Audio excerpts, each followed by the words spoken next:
Hey there, this is John from Heroes and Legends, and welcome to part 3 of our 6-part Eternal Masters full set review.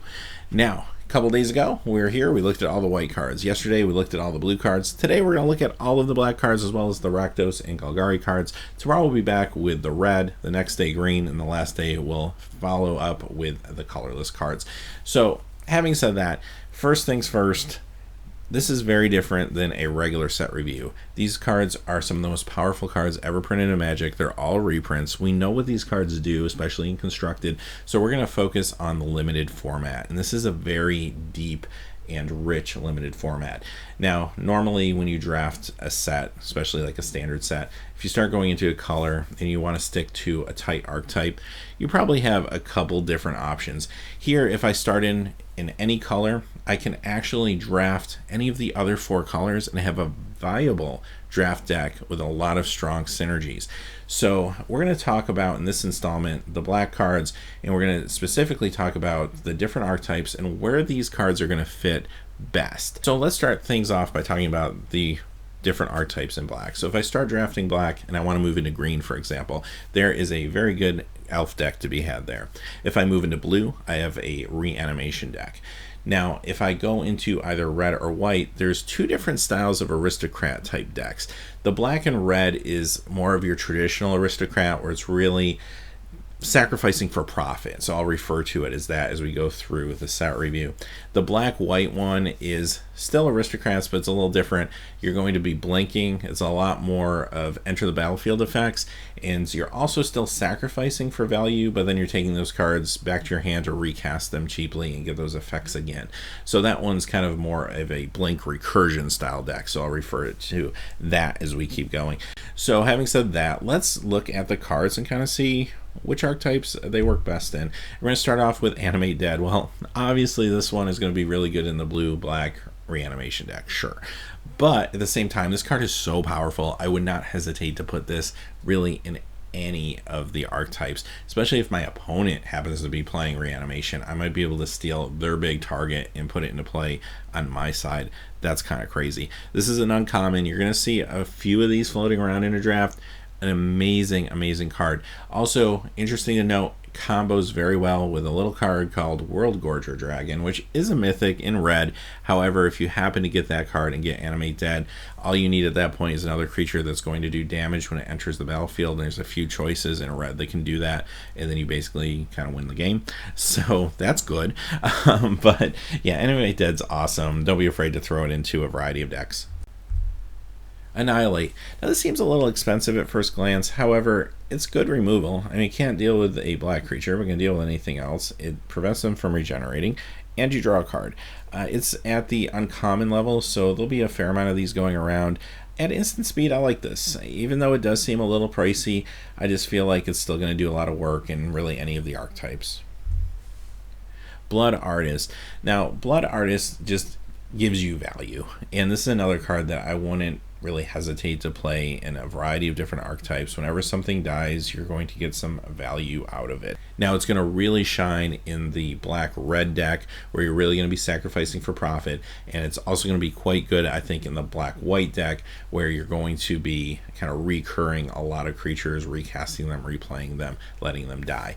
So it shines in those 2 decks, but again, this is a deck that I could see really being played almost anywhere just because of the value you can get from it. Braid's Cabal Minion. This one's tough. I mean, you can use this as a panic button, definitely, if you're behind. It is pretty good in the reanimation strategy in the black-blue deck, because it does create a situation where your opponent may have to throw away a creature that you could later reanimate, or you might be able to reanimate something that you have to toss away. So it's definitely has a role, but it's a little bit risky. I mean, there's a lot of high variance around this card, so I don't know if I'm always going to include it in my deck.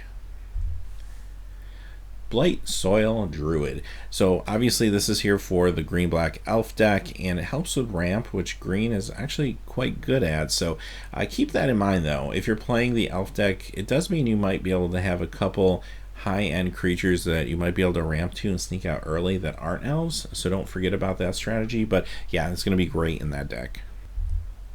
Next we have Cabal Therapy, and if you never played with this card, it's fantastic. Basically, in the perfect world, what you want to do is just cast this, look at your opponent's hand, and then you can play the flashback, and you already know what's in their hand that you want to get rid of. That's really when this card excels. Now, the flashback cost is sacrifice a creature, so this might be best utilized in the black-red or black-white decks.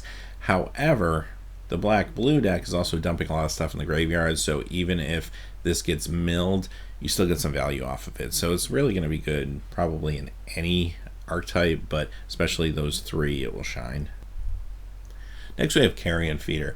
This is a fantastic sacrifice outlet. It's a 1-drop, it's a 1/1 creature, but you can sacrifice things for value all day long. I mean, obviously it works great with Blood Artist. This is going to shine in the black-red Sacrifice for Profit deck, but I think it will also be good in the black-white Recursion deck as well. Very good card. Deathrite Shaman. Now, this fits in a couple different archetypes because it is an elf, first off, so you get value in your elf deck in the green-black archetype, but also you get a ability when it dies, so it's going to work very well in black-red or even black-white. Duress. Duress is probably main deckable in this format. There's just so many great instants and sorceries. Now, every once in a while it might be a whiff, considering maybe you draw it late in the game, or else your opponent is really just on a all aggro deck, like maybe like the Flyers deck or something like that. But I think it's worth the risk. I would probably main deck this and feel okay about it. It's definitely a great sideboard card if it turns out your opponent is on like the Is It deck or something like that. This could do a lot of work there, but fantastic card. I'd probably play it in any of the archetypes. Entomb. So obviously this is for the reanimation deck. This is one of the most powerful pieces of that deck. Now it's rare, you're not going to see it all the time, but when you do get this, you turn 1, you could go ahead and just put one of your great reanimation targets in the graveyard. Turn 2, you play Animale Dead, and that's probably game. So it's really that powerful. Eyeblight's Ending. This is very, very good destruction right here. Now, it might be a little annoying if you run up against an elf deck, but if you're not up against an elf deck, this is great. This is going to do work for you. Definitely playable in any of the archetypes. You can always sideboard it out if your opponent is on elves. But yeah, it's going to be great. It's a tribal instant, and not only for elf decks, it will be good everywhere. Gravedigger. This is a good card. I always feel like I hate paying 4 for a 2/2, but just the fact that you're able to take any creature out of your graveyard, put it back in your hand, there's a lot of value to be had there. So especially if you're milling cards, like if you're black-blue, you're doing a lot of mill. This is also very good, obviously, if you're sacrificing for a profit in black-red. It's good in the black-white Recursion deck, where a lot of stuff's going to the graveyard there, too. So this, again, has a lot of roles. Not to say it's bad in the elf deck. I don't know if I'd want to put it in my 4 slot in the elf deck, but it does give you some value. Havoc Demon. This one's interesting. It's a little pricey at 7. 5/5 flyer is good, but I don't know if I want to pay 7 for that alone.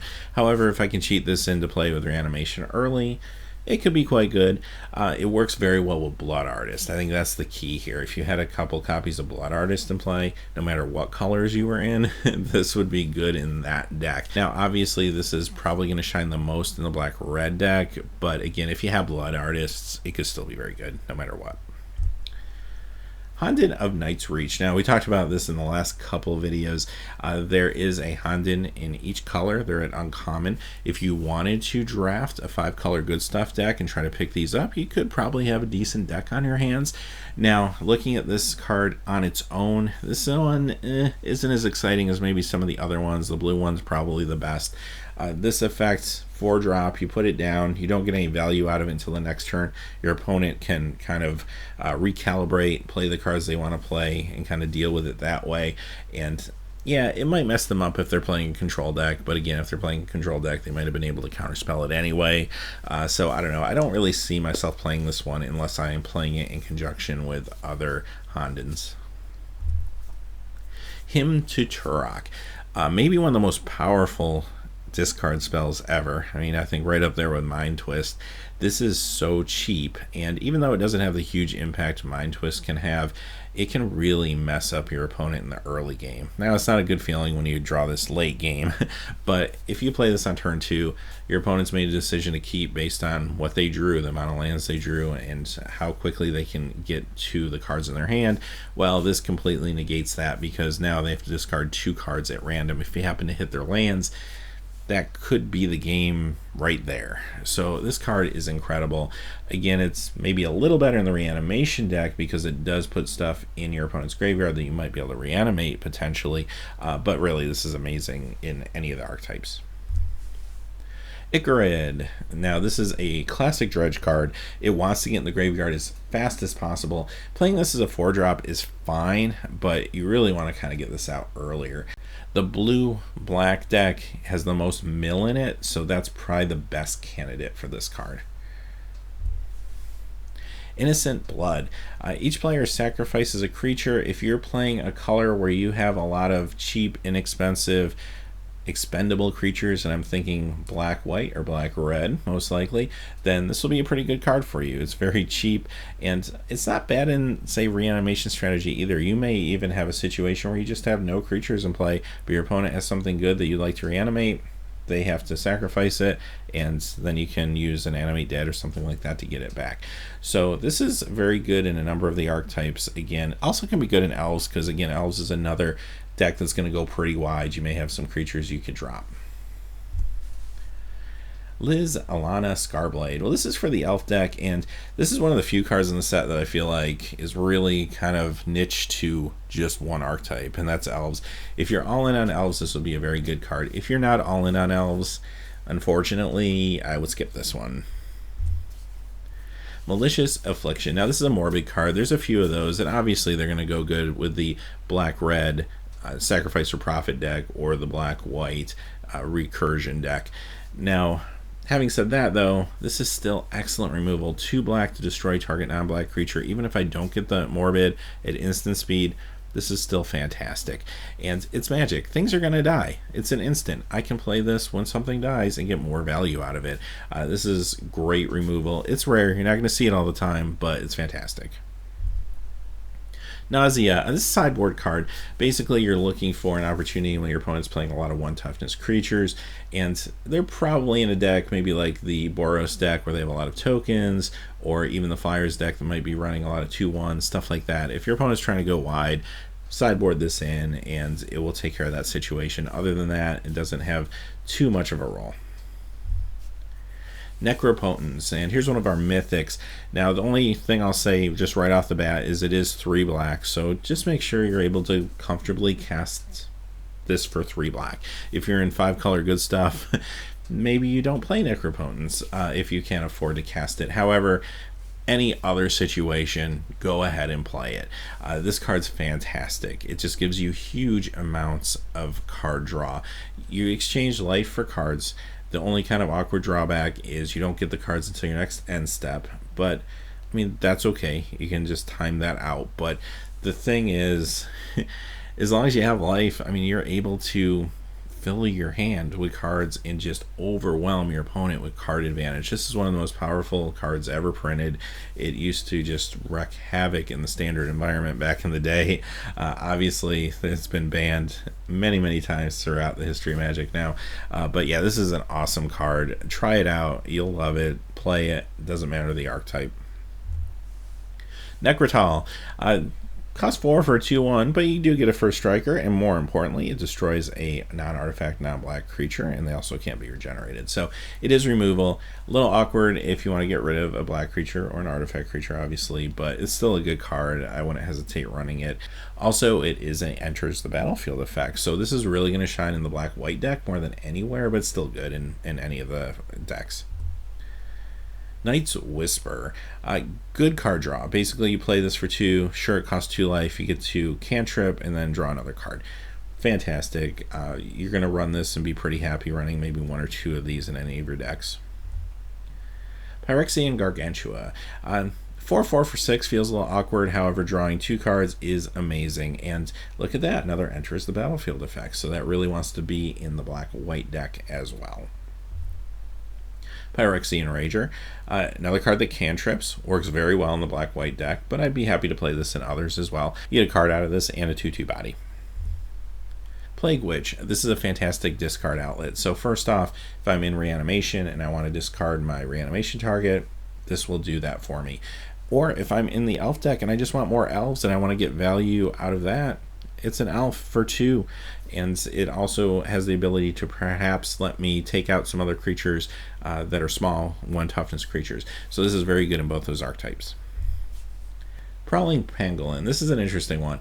6/5 for 5 is good in the early game. Later in the game, maybe not as good because it doesn't have evasion, and there's that awkward clause that your opponent could sacrifice 2 creatures to force you to sacrifice this, and then you kind of get nothing out of it other than the fact that they sacrificed 2 creatures. Now, if your opponent's in, say, the Boros deck, it might not be any big deal for them to sacrifice 2 creatures.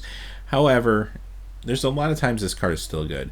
It could be an early reanimation target. If you get it out fast, it could be very good for you. Another option is you just play it with, say, a deck that you're going to be able to recur it, like the black-white deck, where, okay, they sacrificed a couple creatures, it goes to the graveyard, but now you can get it back, play it again. That could be pretty decent. It could work really well with Blood Artists, so maybe in the black-red deck with some Blood Artists, then at worst, your opponent's still giving up 2 creatures and you're draining 2 life. So it has its purposes. It's probably not going to fit into every deck, but it definitely is good in a number of archetypes. Sengir Autocrat. This is probably best in the black-red archetype to give you some more tokens to kind of mess around with. The best part of this card is that they actually made surf tokens, so that's amazing. And I actually really like the art too on this card. I'll give it that. Again, it's probably not going to work out in every single deck build or anything like that, but in certain circumstances, especially again with Blood Artists, this could be good. Sinkhole, maybe the best land destruction card ever. This card is a beating. So if your opponent misses a land drop, you hit them with Sinkhole. If your opponent is having trouble getting a color, or maybe they only have one source of a color, take them off that color with Sinkhole. Especially dual lands, there's a lot of those, and somebody's trying to go a little deep. Sinkhole. This card can win the game on turn 2 sometimes, just because it's insane land destruction. It's probably not a whole lot of fun to play against. It is a rare. You're not going to see it all the time. But when you get it, play it. I don't care what deck you're in. It's going to be awesome. Skulking Ghost. Little flyer. You don't see a lot of like these little evasion creatures in black in this set, so this is kind of nice. It's extremely fragile, obviously, but if you can get across for some damage with a 2/1, it's actually probably worth playing. Probably going to shine the most in the black-white deck, just simply because it's really more about recursion, and if this thing dies, it's not a huge deal. Also works really well with Blood Artists, so it makes sense in the black-red deck as well. Toxic Deluge. So this is a board sweep for black in the set, and that's going to be good in a few different cases. First off, Reanimation. It's very good because that's more of a controlling deck. You're not necessarily putting down a lot of creatures. You're trying to build up your graveyard and get to your reanimation spells. So to stave off some of the small aggressive creatures, this is a very good card for that. Also works very well with Blood Artist. So again, regardless of whether you're in black-red or black-white and you're playing around with Blood Artist, really good card to go along with that. Tragic Slip. It's got Morbid, so obviously you kind of think, well, sack outlets, black-red, but it is an instance, so things are going to die. It's Magic, so play this. This card is awesome. It's at common. Should be relatively easy to find these and pick these up.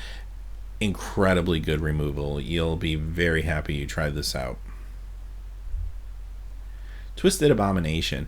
So a 5/3 with regeneration for 6 is good, but this format just seems like it's just so many haymakers. You kind of think to yourself, really, is that enough? What pushes this card into playability is the fact that it's swamp cycling. So if you're trying to go a little deeper, you're trying to go 4 or 5 colors, this is a perfect card because early on you can cycle it for a swamp. Later on, 5/3 regenerator is still very good. Urborg Uprising. Well, here's one of the cards that will allow you to pull cards back from your graveyard to your hand. This lets you get 2 creatures and you get to cantrip off it. Feels a little pricey at 5, but I think it's well worth it considering that you're cantripping, and it's going to work very well, especially in the black-white deck. Vampiric Tutor, another one of the most powerful cards probably ever printed. This one's another mythic. It's a tutor. You can use it at instant speed. Now it puts the card on top of your library, but that's okay. Use it at the end step before your next turn, and you're basically choosing what card you're drawing next time at the cost of 2 life and a mana. It's incredible. You're going to search what you need when you need it, and you're going to be very, very happy. Play it every time. Victimize, one of the better reanimation spells in the set. It only costs 3. It's sorcery speed, granted. You do have to sacrifice a creature, but you get 2 back. They come into play tapped. That can be really good for any reanimation strategy. I played this, I think it was in Conspiracy, if I'm not mistaken, and it was very strong there. And this set definitely has even a stronger reanimation theme, so this could be very, very good for you. Viscera the Dreadful. This is another card, costs 3 black, so make sure you're going to be able to swing that. But if you can swing this, this is going to be fantastic for you. 5/5 flyer, and you can just start pinging off creatures.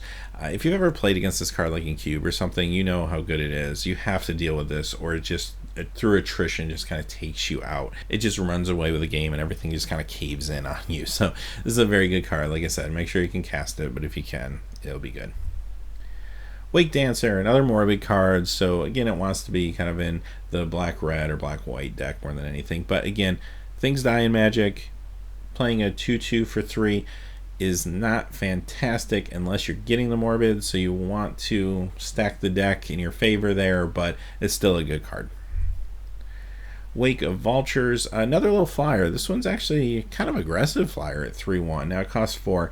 However, you can regenerate it. It's going to be good in the black-red deck where you can get a lot of tokens and stuff like that, or black-white where you can get some of the soldier tokens, and then you're able to keep attacking in, hopefully have enough resources to keep regenerating. Let's move on to the Rakdos cards. We're going to start off with Torrent of Souls, and I really like this design in this I almost said cube, in the set, because it really does a couple completely different things.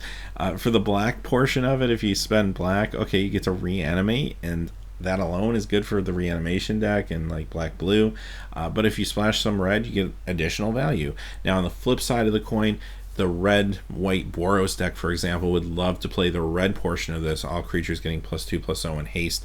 And if they happen to splash a little black to get something reanimated out of the graveyard, even if it's something small, hey, bonus points, right? So this card's cool. It has a lot of versatility. It fits in a lot of different places. I really like its inclusion here. Void. Now, this works great in conjunction with cards like Duress and Cabal Therapy. Look at your opponent's hand, and then you can get some additional value out of this card. Sometimes it's a little awkward because it is a little bit reciprocal based on what's on the board. However, it still lets you deal with threats that you need to deal with, so this is still a very good card. Next we go into the Golgari cards with Deathrite Shaman. Now this is one of the most powerful cards printed, probably in modern day Magic. Fantastic card. It's amazing. It does so much for you. The funny thing is, it's a little counterintuitive as to what some of the decks are trying to do, which is really populate their graveyards. The Simic deck is trying to populate the graveyard. The Dimir deck's trying to populate the graveyard. So even like the Aristocrat style decks are trying to populate the graveyard and recur some of those creatures. So it's kind of funny, but at the same time, when you're dumping so much stuff in the graveyard, there's still value to be had. For example, in the Simic deck, you get to the point where you have Threshold. You don't necessarily need a whole lot more in your graveyard than that, so you can start using stuff from your graveyard for Deathrite Shaman. Now on the flip side, this also affects the opponent's graveyard. This is where this card really shines. It lets you take all of those strategies that we talked about that your opponent might be on and really mess them up. So if they're on reanimation, now here's your chance to get rid of their reanimation target. If they're trying to get Threshold, here's your chance to keep them off Threshold. So this card is extremely good in that regard as kind of a counter to some of the archetypes. That being said, I wouldn't hesitate to main deck this. It's going to be great for you. And the last card of the day is Shaman of the Pact. This is actually from Magic Origins, and it's a great elf card for an elf deck. So much value to be had here. Hopefully you get to get rid of a creature and still get a 3/2 out of it for just 3 mana. This thing's at uncommon, so you'll see it come up relatively frequently. Fantastic for the green-black elf deck. And having said that, those are all the black cards. So we'll be back tomorrow. We'll look at all the red cards and some of the multicolor. Next day, the green, and we'll wrap things up finally with all the colorless cards. So until then, hey, thanks for watching. Please remember to like and subscribe, and have a great day. Hey, thanks as always for watching.